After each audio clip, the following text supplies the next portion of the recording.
Hey there, everyone. It's Mike coming in from Cavill. Guys, right now, obviously, we are all going through the horrendous moment in time, the coronavirus, the impacts on your business, the impacts on your staff, and the impacts, of course, on everybody around us, our family, friends, and relatives. And what we want to do here at Cavill is really give some non-stop resources to really give to you around what you need to think about in your business around particular elements towards your staff. So our specialities here are around HR and around payroll. And quite clearly what we want to do is give you a bit more information, as much as we possibly can, on what you can do given certain circumstances and situations in your business. So today, what I want to go through and what I want to talk to you about is the statutory sick pay. So this may be more of an issue or less of an issue for your business at the moment in time, given that some people may be furloughed, some people may have been redundant, or you may have just shut up shop and laid people off, or whatever the case may be. But I think it's quite pertinent to really go through what the elements of this are, so that you can take this away for your business and see what scenarios could happen, what would apply in those kind of scenarios, and how you would then distribute that and deal with that in your business come that time, should you need to. So one of the first things, obviously, looking at the SSP, we know the government came out in the budget and later on in terms of those people that are going off sick with coronavirus and those that are having to self-isolate for the coronavirus. They made changes to the SSP structure for those people that were going through that. They also gave the ability for people to be able, businesses to be able to reclaim the SSP for those periods as well. And I just want to go through in this particular tutorial about what that has meant, what that could mean for you and your business. So quite clearly at the moment in time, what we'll look to cover. So these are the bits that we're really going to look to go through for you. So in this review, we're going to focus specifically on SSP. So you may have questions about other bits and pieces, or you may want more information on other area in relation to what you're going through around the coronavirus and managing that with your staff at the moment in time. We will have other resources on that, and I will point you towards those a little later on.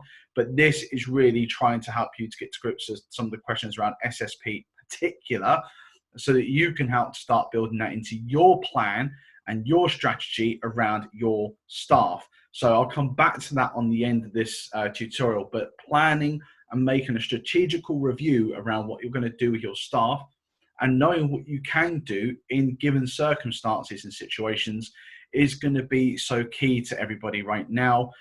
We've gone through the process of having to constantly try and play catch up with something that seems to change on a frequent daily basis at the moment in time. And what we want to do is be able to get some control back into our businesses. We want to be able to take some of the reins and know what we can and can't do in certain circumstances and how that would work, so we can plan. The whole part of this is about planning around your finances and planning around your people. So we're going to look at what the eligibility criteria are for SSP. We're going to look at what is provided through the SSP scheme. So obviously, again, this is going to be looking at both for those that are going through coronavirus and self-isolating, and we'll also touch on what happens for people who don't have the coronavirus but are sick. So for example, sickness absence that's not related to the coronavirus. An isolation certificate as well. So a lot of people wouldn't have heard of that. How do you get one? What does it mean? When do you need one? And also we're going to look at, can you actually be on SSP and furloughed at the same time? Or can you be on SSP and any other kind of category under the sun at the same time? And finally, how do I claim back SSP? Now, when we go through this, just to explain a bit more of a background, obviously working in HR and supporting businesses at the moment in time, we are getting quite a lot of frequent questions. So the guide that we're building here is based on primarily what the common questions are that we're getting around SSP, but the resource and how we are discovering what businesses should and shouldn't be doing is very, very much based and built upon what is actually on the government's own websites. So the advice that we give to avoid misinformation is always based on what is on the government's website. There could be other details that are out there, but until that's officially released by the government, we won't change our advice. We'll only advise on what the government is putting forward. So what are the eligibility criteria for you and your business around SSP? So what is it that you have available for your staff, and how can staff fall into this and inadvertently fall out of this, maybe could be the point. So obviously there's a couple of really key things. There are other eligibility criteria, and we'll go through different bits in a minute, but there are three really core areas. So to enable someone to be able to claim for SSP, they can only claim for a maximum of 2 weeks. And that's because the isolation period, maximum isolation period that the government is actually currently recommending is only for 2 weeks. So obviously, if you do look to make a claim for getting back some of the SSP you paid out for staff, you can't claim back for more than a 2-week period. You must also employ less than 250 employees with effect from the 28th of February 2020. So the key cutoff there is if you are an employer that's on the cusp of getting to that point of 250 or more staff, congratulations. If you're not, it's less of an issue for you. But we have seen, the reason I've put this in there particularly is because we have had a lot of questions linked to the furloughed elements of staff around the date of the 28th of February, and confusion as to whether that date also applied for people looking to reclaim back the SSP payments for staff that have been off with coronavirus or self-isolating. And the key thing is no, it doesn't. That date doesn't exist for this particular group. The only time it exists is if you were actually on the cusp of being 250 employees or more. Other than that, you're fine. The key date you do want to know, however, other than the 28th of February, is the 13th of March. And I think this is the bit that's a little bit less known on SSP. So if you had people that were sick with the coronavirus or self-isolating before this date, before the 13th of March, that wouldn't meet the eligibility criteria to be able to reclaim the SSP. And the reason for that is because this was the date that these things were announced by the government.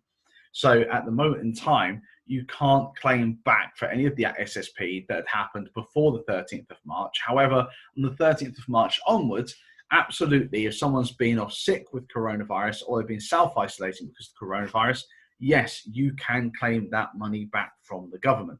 So that's a key date that I don't think many people are aware of. So what is provided through SSP? What is it that actually comes through?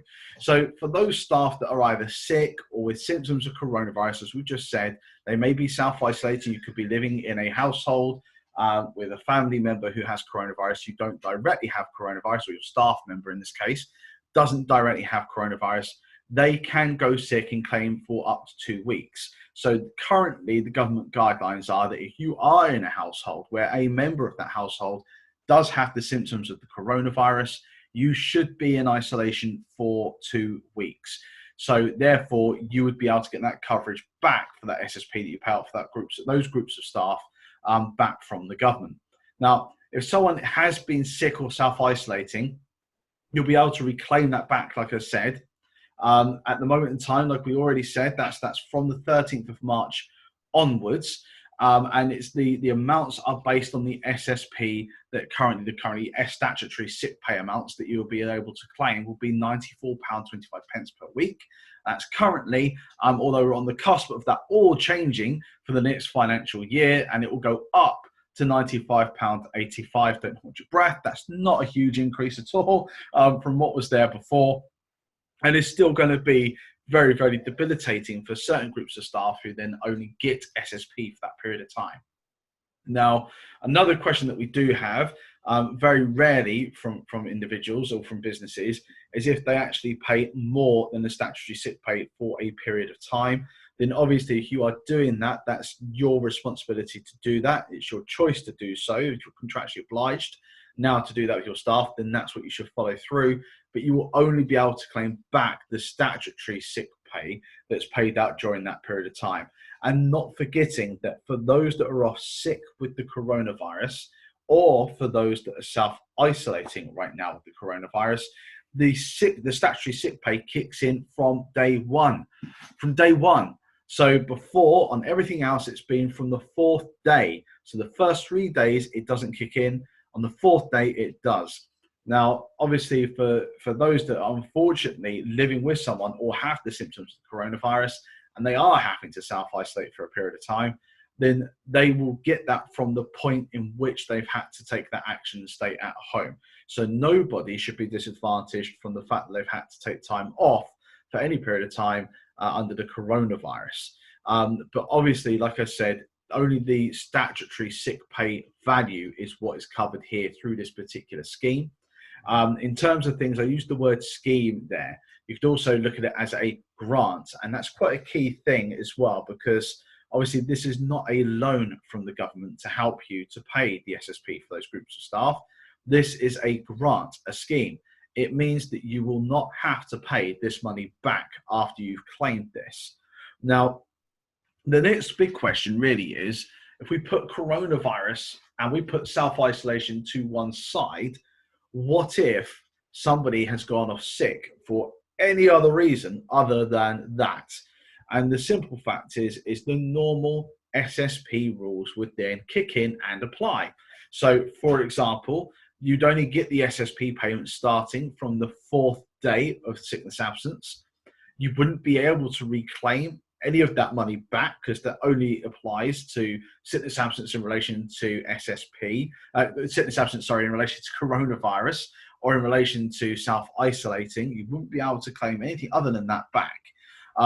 But the one thing that does stay the same for all ways around this is around the average level of earnings. So employees should be earning an average minimum of £118 per week to be able to qualify. Now, the key question there is what if somebody doesn't? What if I've had somebody who started and is new to my business and had to self-isolate, and their average earnings are below that value? The simple fact is they would not qualify for SSP, and they wouldn't qualify for you to be able to reclaim the SSP for their self-isolation or for them being sick with coronavirus. So quite simply, for anybody that doesn't qualify for this and this reclaim scheme of SSP, then the simple fact is they need to look at other personal measures that they can take to help sustain themselves. For example, universal tax credits. That's one of the things that those individuals and those staff members are going to have to start looking at and thinking about. Now, quite clearly, in terms of things, sickness absence that's not related to coronavirus, we've just gone through this, but there's some other bits and pieces I think that we really need to be careful about. So obviously, SSP in general is covered and paid for up to a maximum of 28 weeks. So if you have an individual, let's say, that has exhausted 28 weeks of SSP already within this period, and then they go sick with the coronavirus or have to self-isolate because a member of their household has the coronavirus, unfortunately, they would not meet the scheme's qualifications, which means if they went off sick, they would not only not qualify for SSP payments, they would not qualify for you being able to reclaim any SSP payments as part of that scheme. So you've got to be careful if you have people who have been off long-term sick that then suddenly have this. There is no extension to the SSP over and above the 28 weeks. That still stays the same. And like I said, for those that are not meeting these criteria realistically, the note that we have there is the best avenue they can start taking is looking at what other avenues they can get to be able to get some funding, i.e. the universal credit scheme. And that will be where we would look to pinpoint those people to. Now, obviously, the importance of an isolation certificate or an isolation note, we are placing quite a high level of importance on this. There's a couple of reasons behind that. So if you, again, go back to the normal times when we didn't even know anything about coronavirus, as much of a bliss as it will be to remember those precious days, at the end of the day, you still have a legal requirement for employees to provide, or your employees have a requirement to provide you with a fit note, a certificate of their sickness absence when they have gone sick for more than 7 days. So from the 8th day onwards, they would be required to provide you with a sick note. Now, the qualifying period there over those days, just to put this into perspective, it's not the 7 days that they would work, i.e. if you're part-time, you can spread it out over the course of a month. It's all days, including non-working days. So for someone who's off sick at the moment in time, and it's not in relation to the coronavirus, then actually they should still be looking to get a fit note from their GP, and they should still be contacting their GP surgery to be able to get a fit note that says the reason why they're currently off sick for more than 7 days. But the same would still apply with somebody who's off with the coronavirus or is self-isolating because of the coronavirus. They should still be looking to get an isolation note, which is a certificate of the absence that they're going through at this moment in time. So I think that one of the big things is, obviously, not only is that a legal requirement that you need to get that certificate in anyway when someone is off sick, I actually believe there are reference numbers on the isolation notes as well, and whether these do form part of the application process to reclaim the SSP, I'm not entirely sure at this moment in time, and we will wait and see. But as of writing and video recording this, not currently aware of that. But if it is, then it'll be quite important that you have these certificates from your staff who have had to isolate or who have been on sick leave because of the coronavirus.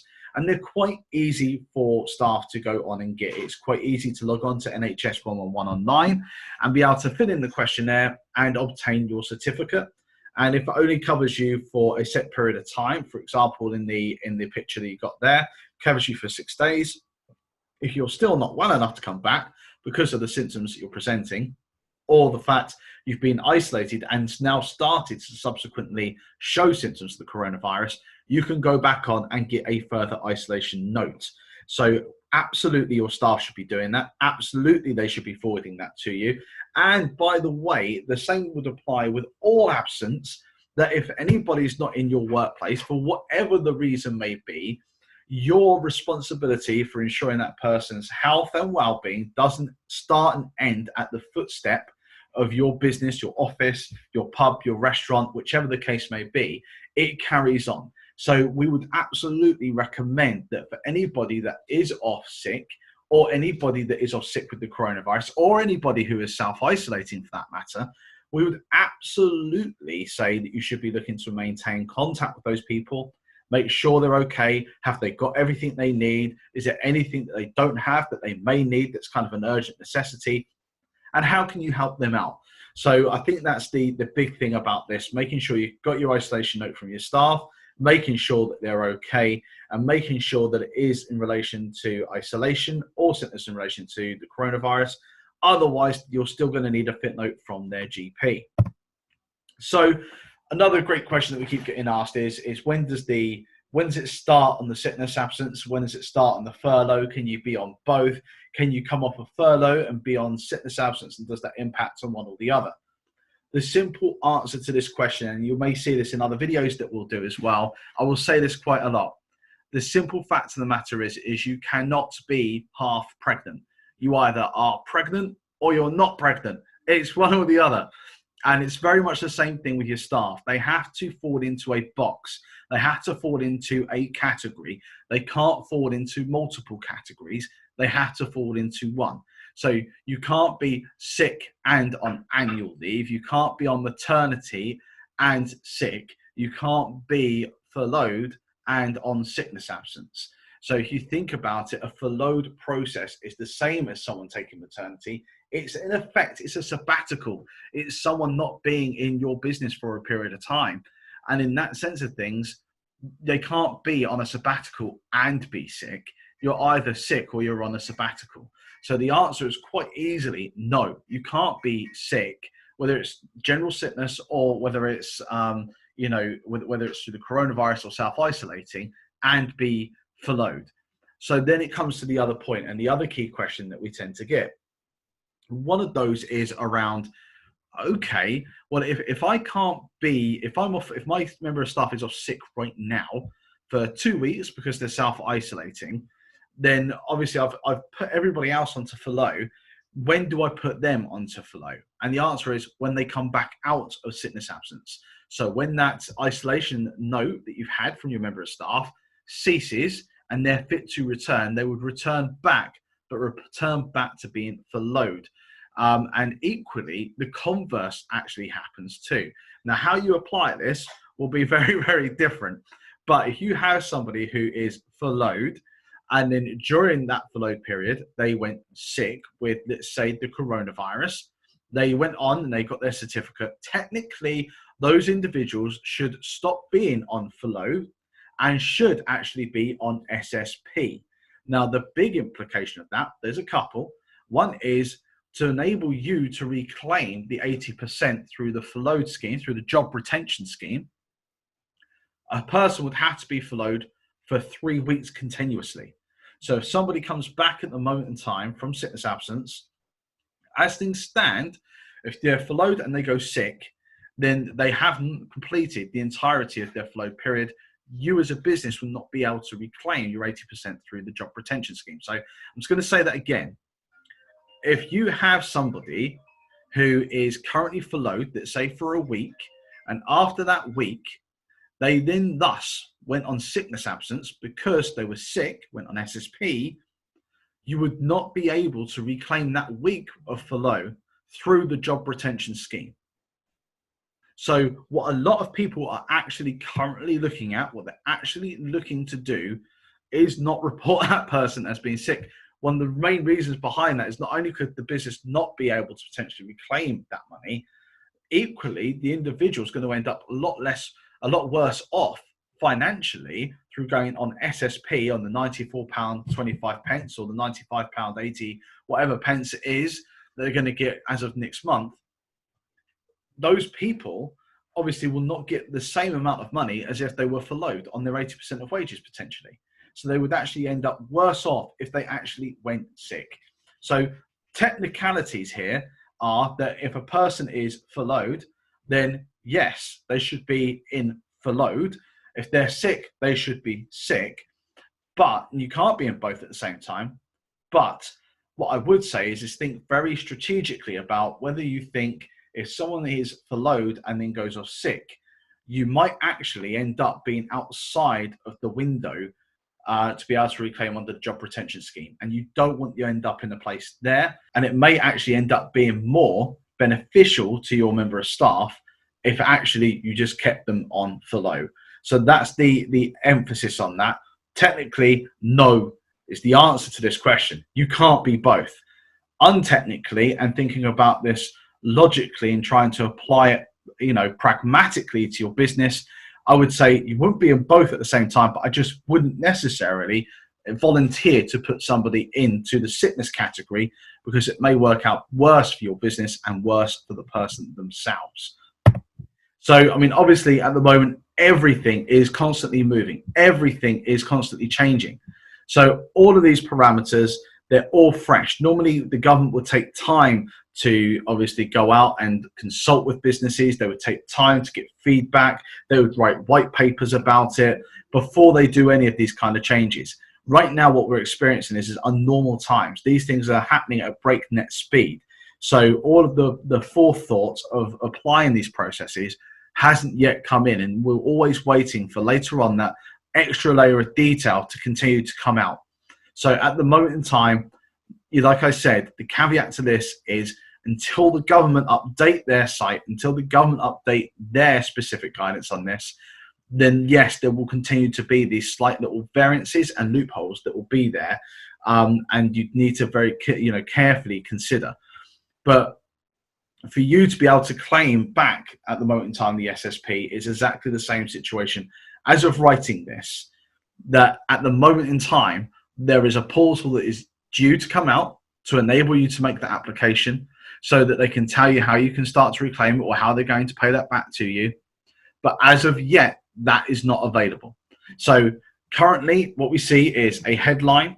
This is what the government are going to do, and that's great. And this is not a criticism in any way. It takes time for the wheels of government to move and turn.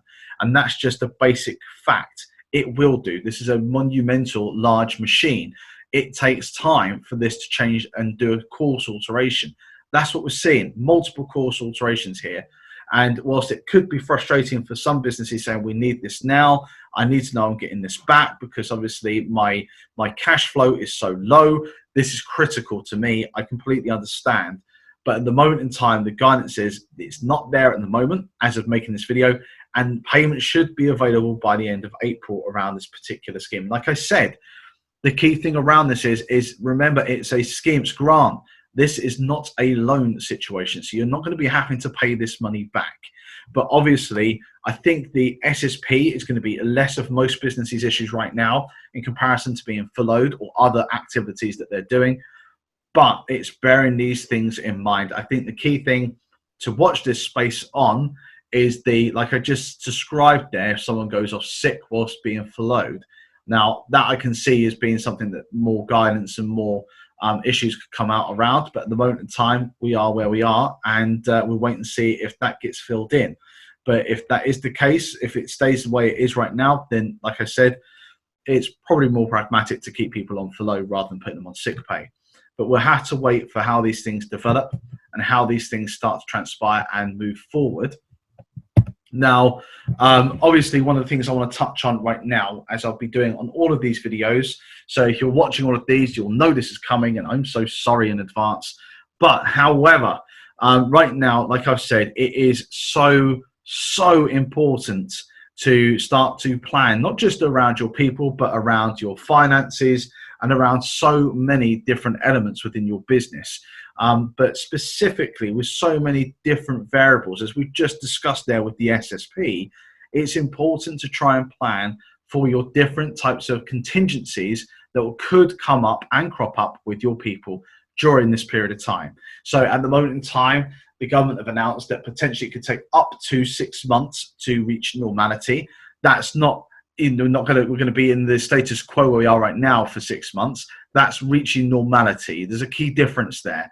And what you need to do is start planning for how that will gradually start to get back to normal. It takes time to get to normal. Some businesses, their normal isn't going to be in 6 months. It's going to be in a year or 2 years' time to actually recover from this particular process. This is a huge global downturn financially and economically that's taken place. So whilst the country may start getting back to normal in 6 months, your business might not get back to normal for another year or 2 years.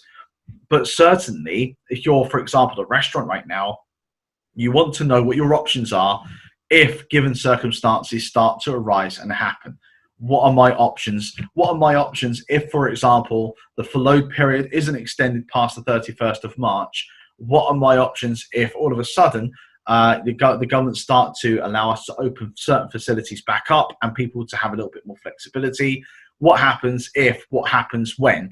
And how can I do this and how can I do that around my people to enable me and my business to be able to react in the appropriate way for these different challenges that can happen?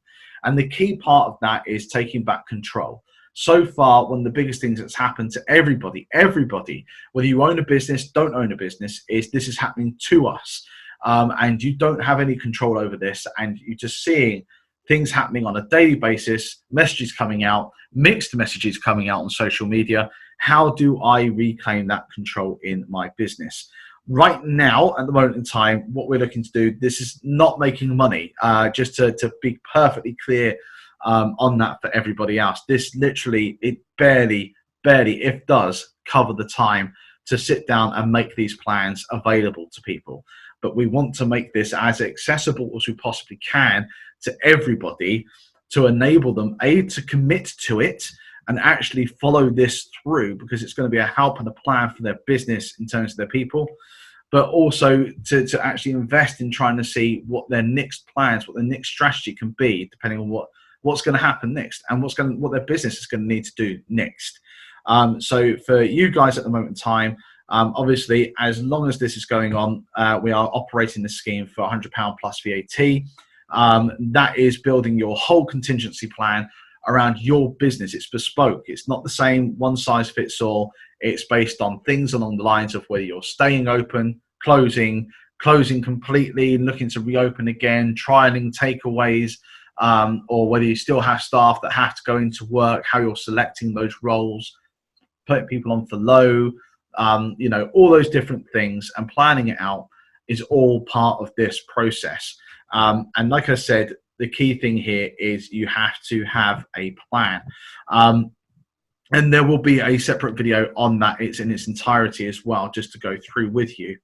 Now, guys, I just want to say thank you very much for taking your time. Thank you so much for listening to me. I hope at the end of this, whatever you do, this has been helpful to you and your business. If you are going through people being off on SSP at the moment in time, I hope this has been massively helpful to you. Guys, if there is anything else that we can help you with, or alternatively, if you have any questions around this topic or other topics to do with your staff and the coronavirus crisis, and we haven't covered that within these areas, let me know, and we'll also look to do a video on that for you so that we can help out in every way that we can. The idea here is there are practical steps from this video that you can take away, the knowledge you can take away and apply to your business today. Guys, I want you to stay home, stay safe, and save lives. After this video, why don't you also check out our next video around being furloughed? So like I said, we've already touched on that point quite a lot, but we have another video around furloughing your staff and the implications of that, and also the things that you need to think about, how you are doing it, applying it, and managing and maintaining it with your people. So guys, check out that video next. Take care and stay safe. All the best.